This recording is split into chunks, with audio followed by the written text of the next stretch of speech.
When we talk about the 1970s in Britain, we usually think of flared trousers, glam rock, and the Silver Jubilee. And sure, that was part of it. But for those of us who were actually there, the real memory of that decade isn't a song on the radio. It's a physical sensation, a specific kind of cold, a sudden darkness, and a quiet nagging anxiety that just became part of the furniture.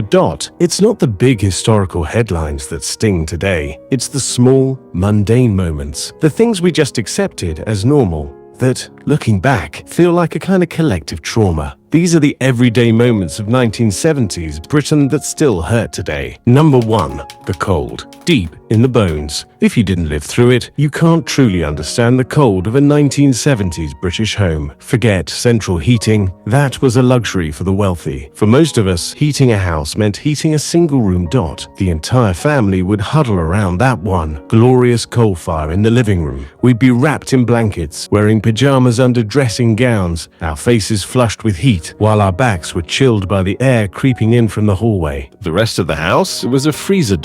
You'd wake up in the morning, and there it was, ice on the inside of the windows, single pane glass, no insulation. The condensation would freeze solid, and as it melted, it would run down the glass like a miniature, icy waterfall. That sight, the frost on the inside, is a core memory for millions. You'd bury yourself deeper under those scratchy nylon sheets, listening for the distant hum of the milk float, praying for the moment you could finally dash downstairs to the fire. And then there was bath night. No quick, warm showers. Getting clean was an ordeal. Parents would boil kettles, carrying them carefully to a tin bath set up right in front of the fire. You'd leap from the warm water, only to hit that frigid temperature drop on the cold tiled floor, scrambling for a towel. It was a daily chore, a painful necessity, and a stark reminder that comfort was a privilege, not a given. Number 2. The darkness. That fell at 10:30. The cold was bad, but the darkness was unsettling. The coal miners' strikes of 1973 and 1974 forced the government to impose the infamous 3-day week. Non-essential businesses were rationed to 3 days of electricity. For us at home, it meant scheduled power cuts. You'd check the newspaper to see when your area was due to be plunged into darkness. It was a matter of fact, an ordinary part of life. You learned to cook early, to rush your homework, and to live by the clock of the blackout. But the real sign-off, the one that really hit home, came at 10:30. Even when the power was actually on, the government ordered the BBC and ITV to shut down early to save energy. You'd be mid-conversation or just getting into a show, and suddenly, the national anthem would play over a picture of the Queen, the screen would shrink to a tiny white dot, and then nothing. Just the hiss of static and the flickering light of a candle.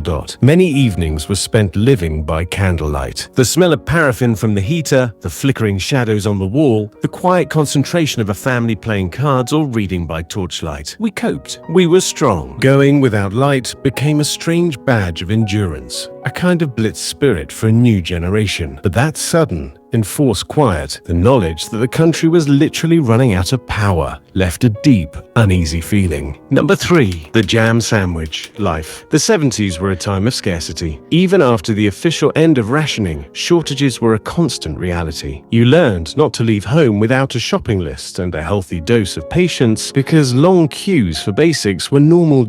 You'd queue before dawn on Christmas Eve for the butcher. You'd queue for milk, for bread, for sugar. If you forgot something, you simply went without. The shops would be closed for days, and there was no popping down to the 24-hour supermarket. Little luxuries were rare, and that's why the memory of the jam sandwich still stings. It was a small, sweet reward for making do. Today's children would scoff at a simple slice of white bread with a thin layer of jam, but back then it was a treat. We wore hand-me-down clothes, and a slug of concentrated orange juice was a substitute for candy. Even soft drinks came in glass bottles that had to be returned for reuse. These small losses, the taste of plain jam on bread, the constant feeling of making do, are symbols of a lean era that we carry with us. Number 4. Rubbish piled high. Perhaps the most visible sign of the country's broken state came during the winter of discontent in 1978 to 1979. Strikes were frequent throughout the decade, but this was different. Thousands of public workers walked out. Bin collections stopped entirely. The streets of London, Even famous places like Leicester Square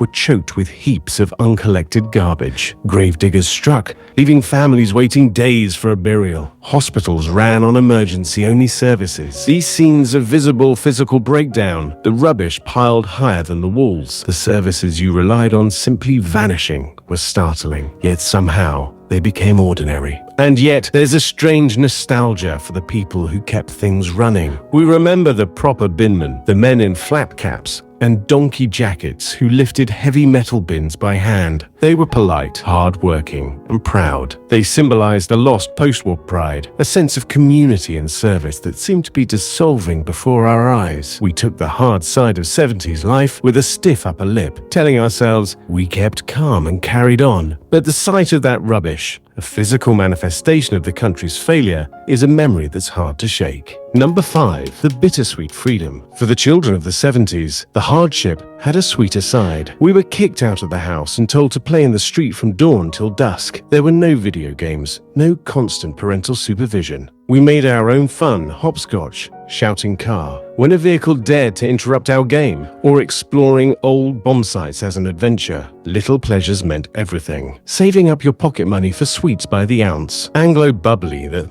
lost its flavor in seconds. Those chalky flying saucers, or a single, precious giant cola bottle. A fish and chips supper wrapped in yesterday's newspaper wasn't just a meal, it was a feast. Even the biting cold could be fun when you were hurtling down a snowy hill on a makeshift sledge. But looking back, there's a pang of wistfulness. Those simple joys were all we had. We built community out of necessity, and we found freedom in the chaos. Number 6. The fear we didn't have a name for. One thing we rarely talk about now is the background fear, not panic, not drama, just a low-level unease that sat quietly in the corner of everyday life. The news was always on, grainy footage of strikes, bombings, and unrest. The IRA warnings before a night out, bags left unattended on trains, the word evacuated becoming strangely normal. As children, we didn't fully understand it, but we felt it. Adults spoke in hushed voices. Plans changed suddenly. Streets were blocked off without explanation. Money worries were constant too. You learned early not to ask for things, not because your parents were cruel, but because you could feel the stress in the house. The clink of coins being counted at the kitchen table, the silence when a bill arrived, the phrase, "we'll see," which usually meant no.